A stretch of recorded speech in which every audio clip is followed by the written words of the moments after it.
Ready. Play.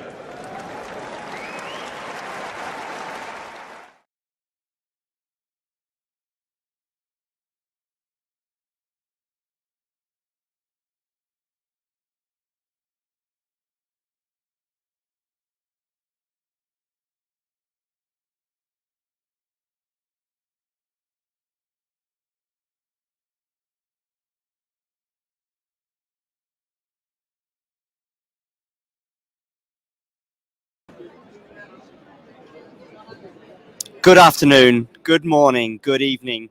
Couple of technical issues there as I was panicking and pressing all sorts of buttons. I'm really pleased to have with me right now Basel from AlErsal podcast. I hope I'm saying that right. Yeah, you're saying right. Thank you having me. That's great. And for those of you that might be wondering if I've actually got Goran Ivanisevic on the show, no, it's not Goran. He's a couple of centimeters shorter, but there are some similarities. I hope we're coming through loud and clear. We are in Madrid, about just over an hour away from the beginning of the women's final. And first of all, I want to just show you these funny cans that you may have been seeing the players drink from. And this is not wine from Marks and Spencer. It is honestly water. Aqua. It's aqua. It's water for the players. Yeah. Basil's been learning some Spanish. How is your Spanish, by the way? Poco. No, it's not. It's not good, by the way. Poco, a little by little. Okay, good. Listen, Basel, I'm going to ask you to begin with. What have you made of the women's tournament here? We've seen Jessica Pegula maybe a bit disappointing, Krejcikova not going as far as many thought, Rybakina as well. Those three players, I think we thought might go further. Actually, I thought Rybakina gonna do something. And when I predict before the tournament to our broadcast, to our Arabic listeners, I didn't get Swiatek to the final. Okay. I thought that Sabalenka for sure. Yeah. And I thought maybe Pegula, maybe even Kudermetova. She did good, but she had how would say it's not at all good results against Swiatek. Sure. We saw you were at the Pegula match against Kudermetova. Were you also at the Swiatek match against Kudermetova? Yeah. So let's talk about Pegula first of all. There were so many breaks of serve in that match. What did you make of it? Kudermetova could make it easy, but she lost many good points, and Pegula was not great at all. Even if she won the bagel, so in the second set. Yeah. But Kudermetova lost many points that she had to take in two sets, but it go to the third, and we saw that in the third set she took over and she was good. But when she playing against Iga, I don't know. One of the things that Iga said to me afterwards was that she has more of a plan B on clay, and I think what she meant with comparison to Kudermetova is that Kudermetova doesn't slide. She cannot slide. Yeah, and players such like Kudermetova cannot do anything against Iga. She hitting deeper. She had a great footwork on clay. So when I watched, I didn't even imagine that Kudermetova. She had one in each set, one game. It was great for her because Swiatek did everything. So if we gonna already speak on the final, so only Sabalenka, I think he has the weapon to do something against her.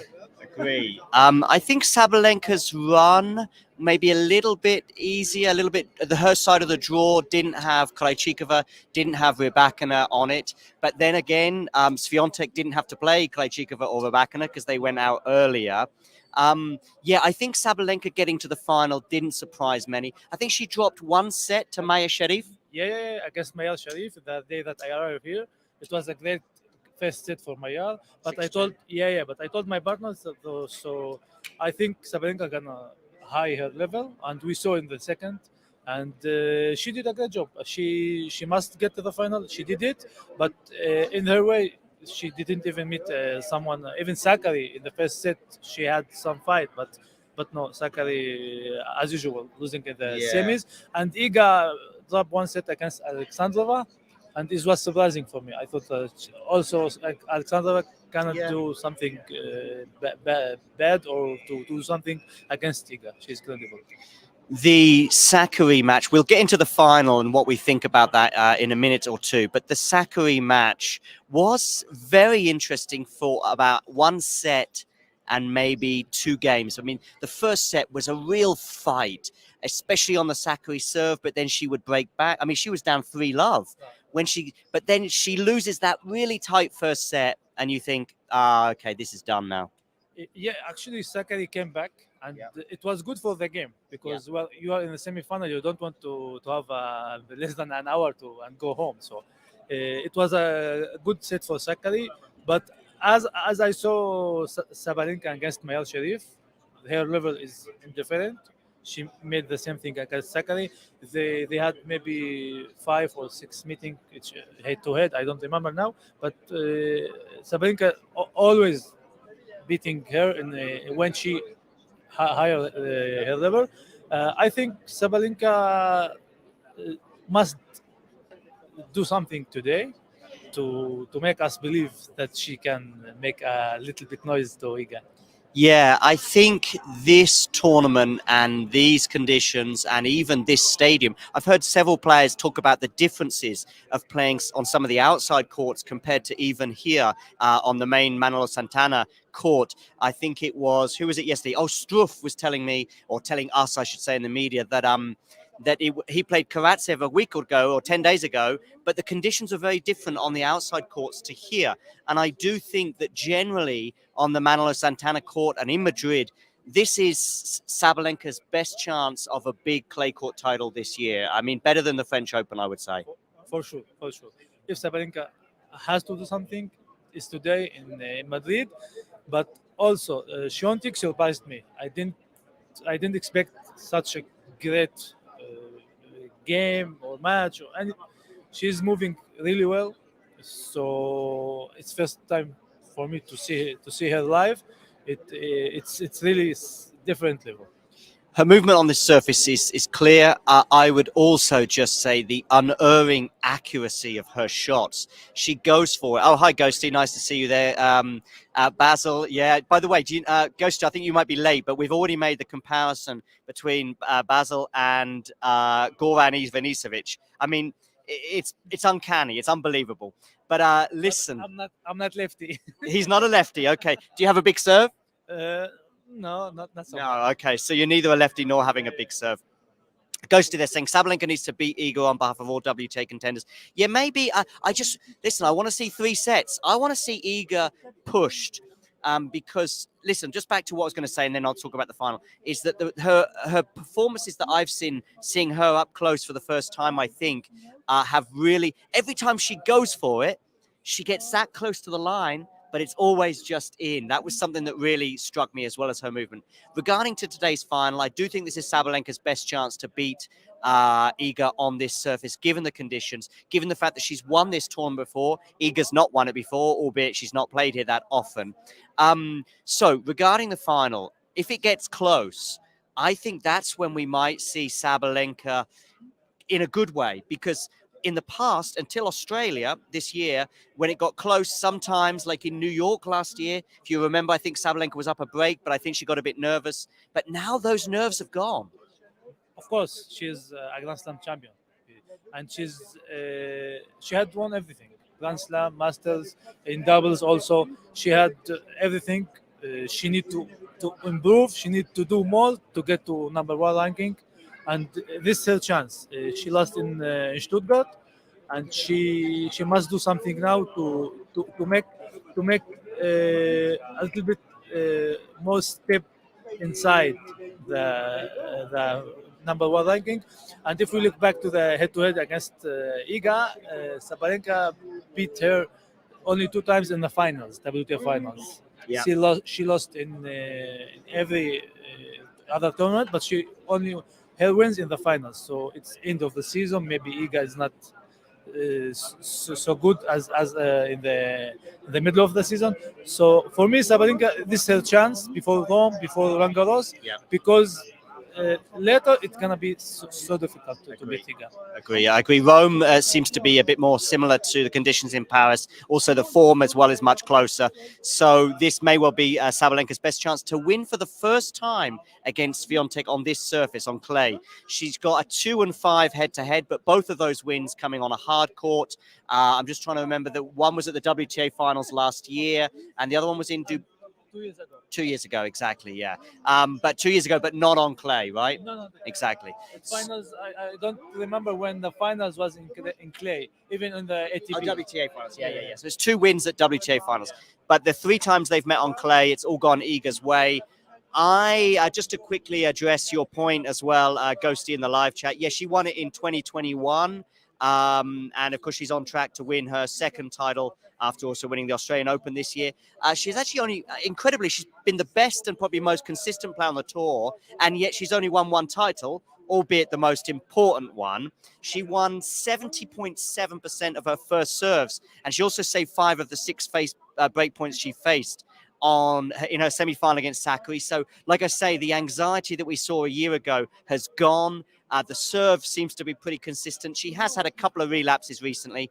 I guess the thing that makes me think that Swiatek still might win, and we'll come to our predictions in a second, the thing that makes me still think that Swiatek might be the favorite is Stuttgart, where I also thought that Sabalenka would have a great chance of winning. Yeah, I thought in Stuttgart, Sabalenka can make something different. Not to win, okay, but not to lose 6-2, 6-3. So for what I saw this week, I think Swiatek gonna win. I really want Sabalenka because of the rivalry, because of number 1 contender. So because if Swiatek wins, so we are continuing what we had last year. She never lost on clay since last year. Yeah, right. She was unbeaten for other Yeah, places. yeah. She So- skipped Madrid, of course, last right, year. because of shoulder, I think. Yeah. So she unbeatable on clay already 1 year. Until So now, yeah. so it's the chance for Sabalenka to do something. Yeah, it is difficult to back against Swiatek when you present it like that. However, I'm gonna back Sabalenka today. I think the conditions and her motivation, she's got, for me, Sabalenka right now has the perfect combination of pressure to keep her motivated, and she has that desire, but she also doesn't have so much pressure that it's a weight on her shoulders, like we saw it before, like we've seen it with Sakkari, for example, and 1 or 2 other players in these big moments. I think she's a very dangerous animal right now. I'm going to go for Sabalenka in 3 very tight sets. But it's a big call because, as you say, Swiatek's not lost on this surface in 2 years, probably since Sakkari beat her at the French Open. Yeah, exactly. She didn't lose. Last year she passed Madrid, as you say. She won all the clay this year already. Really, when I saw her live, it's different when you see it on television. It's really incredible. Just quickly there, maybe it helps players to keep an edge. Yeah, exactly, Ghosty. I think, but that's what I mean. I think with Sabalenka and other players, for those of you that are keen on Formula One out there, I remember when Michael Schumacher, he was going for the title with Ferrari, and every time something would deny him, but the motivation stayed there year in, year out. He kept coming back, and then once he got over the line, there was never any danger with him of them relaxing, and he went on to win about 4 or 5 titles in a row. I'm going off at a tangent there, but what we do see a different thing with Sabalenka compared to, say, Dominic Thiem or other first-time winners of Grand Slam winners, where they go, okay, I've done it now. But Sabalenka's not that kind of a player, not that kind of a character. She's so motivated, she's so desperate that winning that first slam, like with Alcaraz on the men's side, we don't see him going, okay, I've won in New York, I'll take a couple of years off. No. Sabalenka suffers many defense against the party. So she was number 2, and she already she had this situation before. So after the winning the Australian Open, I think she's thinking different, and this is her chance. Even if she lost today and cannot do anything in the whole clay season, I think in Wimbledon, maybe the hard court in the August, September, gonna do many good things. Me too. I actually think if you said to me right now at the end of the year, the 4 Grand Slams. Who has won more Grand Slams, Iga or Aryna? Well, right now, Aryna has 1 and Iga has 0. Iga's the most likely to win at Roland Garros. Of course, she's hot favorite there. But then we've got Wimbledon and New York. And, you know, Sabalenka is possibly the favorite going into Wimbledon. So if you said to me at the end of the year, Aryna has 2 Grand Slams and Iga has 1, that would make sense to me. I think Aryna has an opportunity more on grass than Iga. Yeah, of course. Sabalenka got to the semifinals 2 years ago. So she's good on grass. Iga, I don't know what to wait for from her on the grass. So Sabalenka can do a great year, but I think for her to get to the number 1 ranking, it's much important than Grand Slam now because he had a chance. Iga had many points to defend. Yeah. And she particularly had no. Wimbledon 0, also Swiatek. But if we look to US Open, Iga had won it. So Iga had many points. So Sabalenka had a chance. And of course, to win a Grand Slam, it's never bad thing. We are live here in Madrid, just under an hour away from the beginning of the match. You can catch the match live on the channel with Nick, Isabel, and Ashley in just under an hour from now. So make sure you hit the like button and subscribe to the channel. Don't forget to hit that notification bell so you are alerted to all of our live coverage, such as today's from Madrid. Basel, where can we catch you? By the way, I'm probably not saying your name right. Is it Basel? How do you say your name? You can say it Basel. Okay, Basel.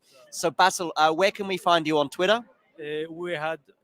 I had my profile, Basel Shofani, and we had our podcast profile. We are rating. It's for Arabic people, so it's only in Arabic. It's the only podcast who speaks on Arabic. So we are new. We just maybe on August we start the podcast. We are August too. We share a birthday. Maybe, yeah. So we are new and we are getting poco. Poco poco. There we go. A little bit of Spanish there again from Basel, not Goran Ivanisevic. Yes. So anyway, check out. I've just shared on the screen as well their Twitter page. Make sure you give them a follow. They do tend to tweet in Arabic, of course, but the great thing is now we just press a button and it all translates for us, so I can understand what they're saying most of the time. And of course, make sure you check out their podcast. Give them a follow anyway, and all of that other stuff. Is AlErsal in English? No, so I don't think. Although I will be coming on your show, hopefully. In fact, we might be doing some recording very shortly. So I think 99% of the time, no. But sometimes you might have a guest and they don't speak Arabic. Of course. Sometimes we had to have some other language to learn from them. So if we didn't do it today, let's see, maybe on Tuesday we had our live podcast, by the way. So maybe if it's good for you, maybe you can come with us. Hit the subscribe button on their podcast and also give them a follow on Twitter. Even if most of their podcasts are not available in English or YouTube episodes are not available in English, as I say, some will be, and you don't want to miss those ones. When you get Basel interviewing Goran Ivanisevic, you don't want to miss it. I hope I can get to Goran Ivanisevic. Yeah, it'll be like looking in a mirror for Goran. But anyway, yeah, so make sure you check all that out. I'm just going to conclude this episode by reminding you to hit the like button and subscribe to the channel if you're new. Check out their podcasts and YouTube and all that other stuff. And don't forget to subscribe to this channel. We are very close to 2,000 subscribers. If we get to 2,000 subscribers, it means that I can bring you more episodes such as this, more interviews, so I can get more press passes and get you guys a little bit closer to the action. Guys, a big thank you from me and also from... Thank you from Basel. Thank you for having me here. Thank you very much. And we'll play you out with this little reminder so you know what the schedule is. You know what to do, guys. If you enjoyed this video, make sure you hit that like button. Don't forget to subscribe and click that notification bell so you don't miss out on all things tennis.